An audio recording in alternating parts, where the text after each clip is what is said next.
रामत्व ही राष्ट्रत्व है और राष्ट्रत्व ही रामत्व है, इस बात का उल्लेख तो आज यहाँ पर भी किया गया। सौरज धीरज तेहि रथ चाका, सत्यशील दृढ़ ध्वजा पताका, बल विवेक दम परहित घोरे, क्षमा कृपा समता रजु जोड़े। इससे कौन इनकार कर सकता है? लेकिन उसके बावजूद ऐसा क्यों है कि रामत्व में राष्ट्रत्व सबको नजर नहीं आता? क्योंकि इन्होंने राजनीति करनी है ना, और राजनीति किसकी करनी है? वो एक वर्ग की। अरे जो 4 पीढ़ी 5 पीढ़ी पहले हमारे जैसा था, उसके राम उतने ही थे जितने हमारे राम है।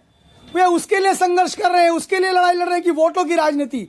इनके लिए एक एक बात जो है वोट की राजनीति पर टिकी होती है, और हमारे लिए राष्ट्र प्रथम का विचार है। वोट की राजनीति, अब क्योंकि आपने वोट की राजनीति का जिक्र किया है, उधर ममता बनर्जी इस बात को लेकर बहुत फ्यूरियस हैं। उनको भी ये लगता है, ममता बनर्जी को ये लगता है कि ये ध्रुवीकरण की राजनीति की जा रही है। मैं जरा इसको लेकर संजय सरकार जी के पास जाना चाहता हूं। संजय सरकार जी, ये पीढ़ियों की प्रतीक्षा लोगों की समाप्त हुई, यहां धर्म ध्वजा की स्थापना हो रही है, और विपक्ष खासतौर से टीएमसी इस बात को लेकर हमलावर क्यों है? इसमें सदाशयता क्यों नहीं दिखाई देती टीएमसी को?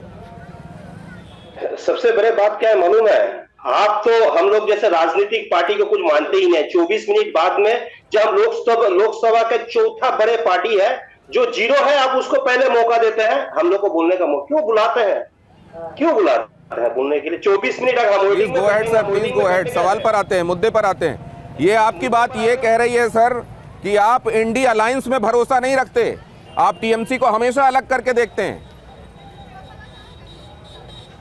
अभी बोलने दीजिएगा, बीच में मत टूकिएगा, ठीक है?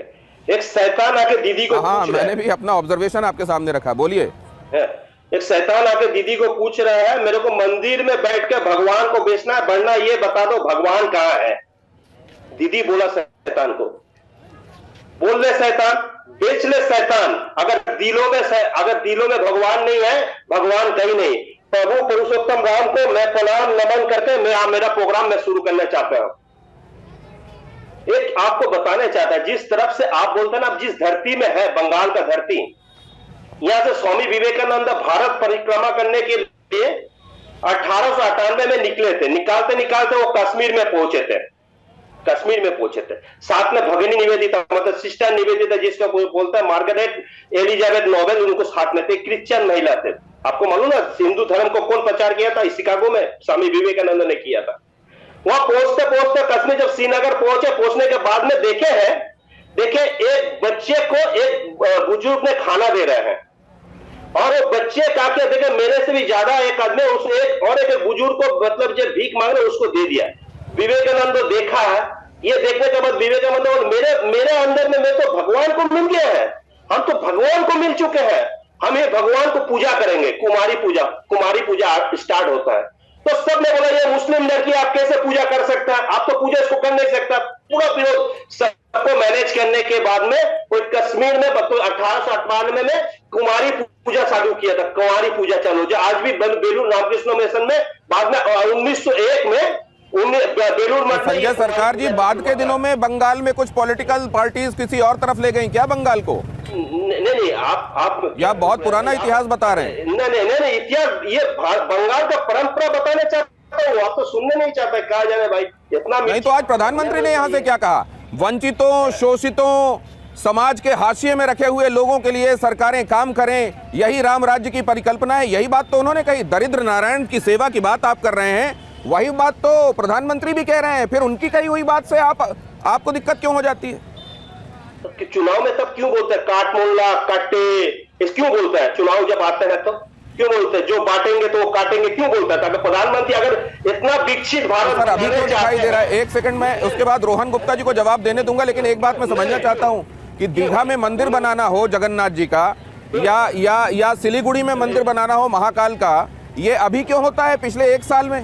क्योंकि यहाँ मंदिर स्थापित हो गया था। आपको लगा कि मंदिर वाली, अगर ये राजनीति ही है, इसको राजनीति का नाम दे दें, तो आपको लगा कि शायद ये बड़ी लकीर खींच रही है, हमको भी खींचना पड़ेगा। बहुत टूक रहे आप, क्यों मालूम नहीं? आप मिर्ची हम लोग को क्यों लगता है? हम लोग को बोलने के लिए जगन्नाथपुरी का जो मंदिर बनाया दीघा में, हम तो हर इंसान को, जिसको दिमाग में हिंसा भरे हुए है, मतलब जो इंसानियत खत्म हो गया है, जिसको हिंसा, हम तो चाहते हैं पहले दीघा समुद्र में नहा के वहां जगन्नाथ देव के मंदिर में माथा टेका, प्रभु जगन्नाथ देव को बोले, हे जगन्नाथ देव, मेरे दिमाग में जो हिंसा है, जो मतलब भाईचारा खत्म करने चाहता है, हम हिंदुस्तान को खत्म करने चाहता है, लोकतंत्र को खत्म करने चाहता है, हमको बुद्धि दे, दिमाग दे, हम हिंसा और भड़काव से बाहर आके हम बात कर सकते हैं, लेकिन नहीं करेंगे, नहीं करेंगे।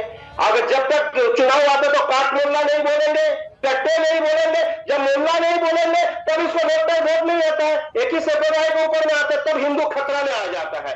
अब एक चीज बता दो, ये बड़े मंदिर के पूजा करने, सर धर्म की राजनीति कर कौन रहा है? ये इस तरह के उद्बोधन किसके मुंह से सुने जाते हैं और उस तरह के कार्यकलाप किसके होते हैं जहां पर दुर्गा जी की झांकियों को रोका जाता है कि नहीं, यहाँ तो आज अमुक विशेष जो वर्ग के लोग हैं उनका एक जुलूस निकलने वाला है, आप रुक जाइए। पंडालों के साथ भेदभाव होता है, ये क्यों होता है?